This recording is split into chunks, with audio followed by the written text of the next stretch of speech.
उसको बंद करो, गाड़ी में बैठा ये नहीं लगा ना, इसको ले जा। क्या करना है? वही लगाऊंगा, डंडे वाला, ये वाला तो रुक जा फिर। वो बैठे ना उनको, हाँ काट बंद कर। हाँ वही मेरे एहतियात तो जरूरी है। इसको क्या करना है? कश्मीर की समस्या तक पूरे देशवासियों को जागरूक करें। बोले भारत माता की। मंच और सभा में उपस्थित भारतीय जनता पार्टी के सभी पदाधिकारीगण, सभा में उपस्थित मेरे सभी आदर के योग्य भाइयों और बहनों, मीडिया से आए हुए मेरे प्रिय मित्रों, कोलकाता से कश्मीर की ये यात्रा इस देश में एक ऐतिहासिक यात्रा सिद्ध होगी, ऐसा हमारा मानना है। क्योंकि डॉक्टर श्यामा प्रसाद मुखर्जी, जिन्होंने जम्मू कश्मीर को बचाने के लिए कोलकाता से कश्मीर जाकर परमिट राज को खत्म किया, जम्मू कश्मीर को हिंदुस्तान का भिन्न अंग बनाए रखने के लिए जिन्होंने अपना जीवन का बलिदान दे दिया, आज की वह पीढ़ी उस महान नेता से प्रेरणा लेकर इस यात्रा की शुरुआत की है। और उन अलगाववादी नेताओं ने, जिन्होंने इस देश के युवाओं को ललकारा है कि जम्मू कश्मीर नहीं आने देंगे, उन अलगाववादी नेताओं से मैं कहना चाहता हूं, इस देश के 120 करोड़ लोग एक स्वर में कहते हैं जम्मू कश्मीर हिंदुस्तान का भिन्न अंग है और सदा भिन्न अंग रहेगा। हम किसी भी हालत में उसको अपने लग नहीं होने देंगे। आज पूरे देश में नजर दौड़ाइए, कांग्रेस पार्टी के नेता ऐसी टिप्पणियां करते हैं कि धर्म के नाम पर देश को बांटा जाए। मैं आपसे पूछना चाहता हूं, आज इस समाज को, इस देश को बचाकर कौन रखेगा? इस युवा पीढ़ी को बीड़ा उठाना पड़ेगा। आज पूरी दुनिया की नजरें भारत पर है। भारत एक युवा राष्ट्र है।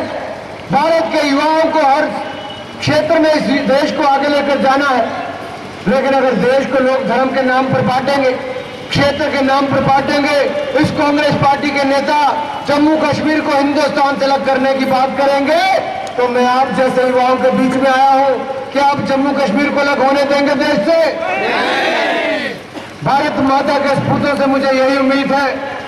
और यहाँ की भूमि से देश के कोने कोने में जाकर लोगों ने शहादत दी है। आज एक बहन हमारे बीच में मौजूद है, जिनके पति ने इस देश के लिए अपने जीवन का बलिदान दिया। आखिर ऐसे और कितने लोग हैं इस देश भर में जो देश के कोने कोने में देश को टुकड़ों में नहीं बंटने देना चाहते, देश को एक रखना चाहते हैं। लेकिन कांग्रेस पार्टी और ये उमर अब्दुल्ला की वहां पर नेशनल कॉन्फ्रेंस की पार्टी, आखिर वो वहां पर क्या बयान दे रहे हैं? क्या कहा उमर अब्दुल्ला जी ने? आपने बयान पढ़ा होगा। कहते हैं कि क्या जरूरत है जम्मू कश्मीर में आकर तिरंगा फहराने की। मैं उनसे कहना चाहता हूं, जम्मू कश्मीर हिंदुस्तान के हर नागरिक के लिए प्रिय है, भारत का हिस्सा है, अभिन्न अंग है। हम उसको अलग नहीं होने देंगे। हर भारतीय का अधिकार है कि देश के किसी भी कोने में जाकर तिरंगा लहराए।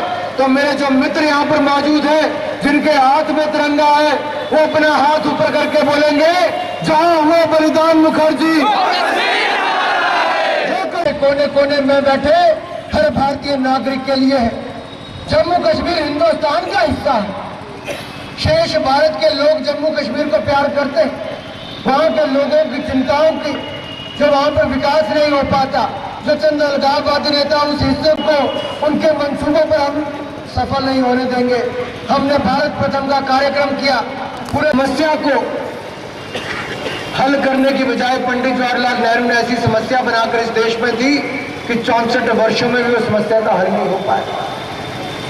काश अगर सरदार वल्लभ भाई पटेल को मौका दिया होता तो जूनागढ़ की तरह, निजाम की तरह वो उस समस्या को भी हल करते। लेकिन पंडित जवाहरलाल नेहरू ने उस राज्य को विशेष दर्जा दिया और आज भी वो समस्या जो की त्यों बनी है। धारा 370 वहां पर लागू है। जम्मू कश्मीर के मुख्यमंत्री की गाड़ी के आगे एक तिरंगा ध्वज होता है, एक जम्मू कश्मीर का ध्वज होता है। आखिर केवल एक ही प्रदेश में ऐसा क्यों? आखिर एक ही प्रदेश में दो संविधान, दो निशान क्यों? इस देश के किसी भी राज्य में दो संविधान, दो निशान नहीं, केवल जम्मू कश्मीर में है। ऐसा क्यों हुआ? पंडित जवाहरलाल नेहरू ने शेख अब्दुल्ला के साथ दोस्ती निभाई, आज राहुल गांधी उमर अब्दुल्ला के साथ दोस्ती निभा रहा है और उसका खामियाजा किसको भुगतना पड़ रहा है?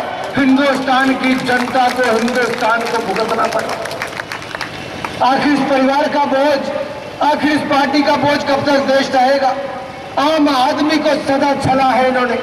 आम आदमी के नाम पर वोट मांगकर सत्ता में आए, लेकिन सत्ता में आकर आम आदमी को क्या दिया? केवल महंगाई दी, भ्रष्टाचार दिया, आतंकवाद, नक्सलवाद, माओवाद दिया। क्या आम आदमी के नाम पर कांग्रेस ने वोट मांगे? क्या आपको आकर आम आदमी को सस्ता राशन मिल पाया? क्या आम आदमी के लिए प्याज के रेट भी दिन प्रतिदिन नहीं बढ़ते जा रहे? और राहुल गांधी कहते हैं ये गठबंधन के कारण महंगाई बढ़ रही है। अगर गठबंधन उनको इतना भारी लग रहा है तो क्यों नहीं इस बंधन को तोड़ देते? अगर वो सक्षम नहीं है इस देश की जनता को सुशासन देने के लिए, अगर केवल भ्रष्टाचार करने के लिए कांग्रेस आई है, तो हम प्रधानमंत्री जी से इस्तीफा मांगते हैं। कोई हक नहीं उनको इस देश पर राज करने का।